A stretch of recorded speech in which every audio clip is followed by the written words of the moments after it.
بسم اللہ الرحمن الرحیم۔ مصر سے بنی اسرائیل کی روانگی۔ جب فرعون کے لوگوں سے اور فرعون سے حضرت موسیٰ علیہ السلام اور بنی اسرائیل کے لوگ تنگ ہو گئے تو انہوں نے مصر چھوڑنے کا فیصلہ کیا۔ ادھر فرعون کو جب یہ خبر ملی تو فوراً حکم دیا کہ جیسے ہی صبح صادق نمودار ہو اور مرغ و چرند پرند بولنے لگیں، اسی وقت لشکر جرار روانہ ہو جائے اور اپنی تمام قوت و فوج کے ساتھ بنی اسرائیل کا پیچھا کریں۔ پورا لشکر رات ہی رات میں کمر بستہ ہو گیا اور مرغ بولنے کا انتظار کرنے لگا، اور اللہ تعالیٰ کی قدرت بھی دیکھیے کہ عرش معلیٰ سے ان تمام جانوروں اور پرندوں کے نام یہ حکم صادر ہوا جو صبح کو بولتے ہیں کہ آج صبح جو پرندہ بولے گا وہ جہنم کا ایندھن بنا دیا جائے گا۔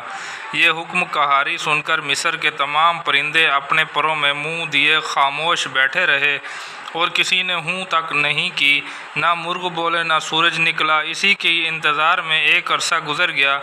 حامان چلا اٹھا کہ یہ کیا حیرت انگیز موقع ہے، نہ صبح ہوتی ہے نہ مرغ بولتے ہیں۔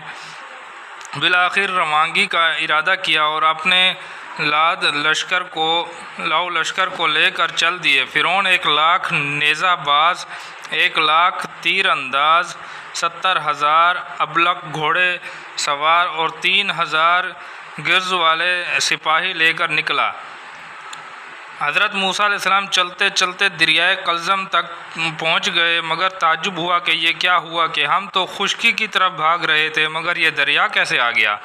خیر آخرکار پیغمبر خدا تھے، کوئی عام انسان نہیں تھے۔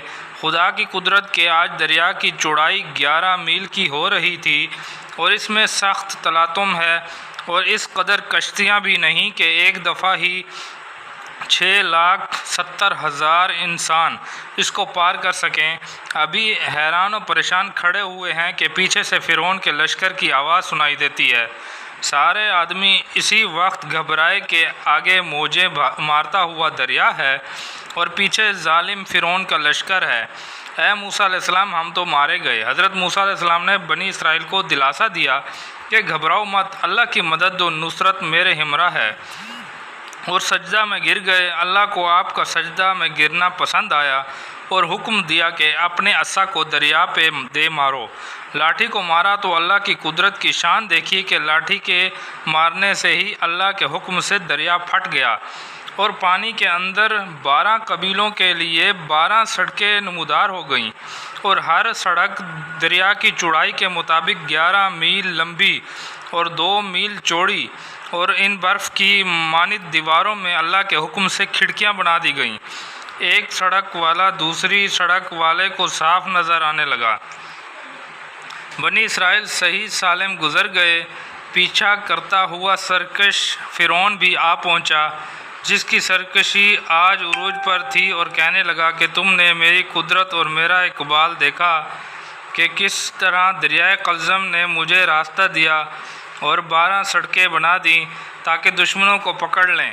یہ کہتے ہی انہوں نے دریا میں گھوڑے دوڑا دیے، اور جب تمام فرعونی اور فرعون ان سڑکوں پر چلتے ہوئے دریا کے عین درمیان میں پہنچ گئے تو اللہ تعالیٰ کے حکم سے وہ برفانی دیواریں فرعون اور فرعونیوں پر گری، اور یوں معلوم ہوتا تھا کہ جیسے آسمان ٹوٹ ٹوٹ کر زمین پر گر رہے ہوں۔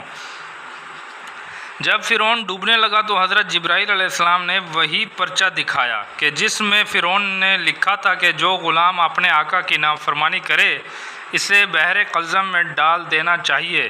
اس کے دیکھتے ہی فرعون نے کہا کہ اب میں ایمان لاتا ہوں موسیٰ علیہ السلام کے رب پر، اور حقیقت میں وہی معبود ہے۔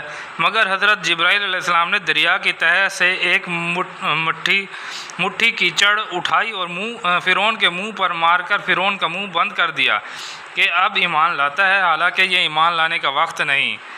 اور اللہ تعالیٰ نے فرمایا کہ اے فرعون، آج ہم تیری لاش کو پانی میں تیرائیں گے تاکہ تیرے بعد آنے والے لوگوں کے لیے تو عبرت بن جائے، کیونکہ اکثر لوگ ہماری عبرتوں سے غافل ہیں، اور قیامت تک کے لیے تیرے جسم کو عبرت گاہ بنائیں گے تاکہ لوگوں کو پتہ چل جائے کہ اللہ اور اس کے رسول کی نافرمانی اور بے قصور انسانوں پر ظلم کرنے والے کا انجام کیا ہوتا ہے۔ چنانچہ اللہ تعالیٰ نے اس کی لاش کو اب تک محفوظ رکھا ہے، اور دریا میں تھوڑی دیر غرق رہنے کی وجہ سے اس کی ناک کو مچھلی نے کھا لیا، اور آج وہ مصر کے عجائب گھر میں ہر شخص کے لیے تماشا گاہ بنی ہوئی ہے۔